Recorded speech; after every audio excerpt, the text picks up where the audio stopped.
ఇలా సన్న బియ్యం ఏ రకంగా ఇస్తా ఉన్నాము?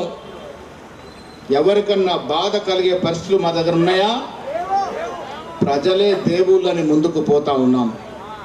ఇలా రాహుల్ గాంధీ మాట, ఆయన నినాదం, ఈ దేశంలో ఎవరు ఎంత జనాభా ఎంత నిష్పత్తి ప్రకారం ఉంటే వారికి అన్ని ఫలాలు రావాలని కోరిక. రాహుల్ గాంధీ గారు కుల సర్వే ద్వారా రాహుల్ గాంధీ ఆశయాన్ని రేవంత్ రెడ్డి గారు ఈ రాష్ట్రంలో సఫలం చేశాడు. రేవంత్ రెడ్డి గారికి బీసీల పట్ల ప్రేమ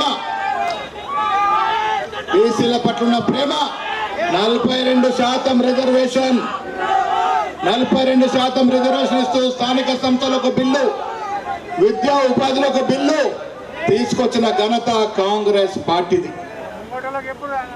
కాంగ్రెస్ కార్యకర్త గాని నాయకులు గాని అబద్ధాలు చెప్పి మొత్తం చాటేయము.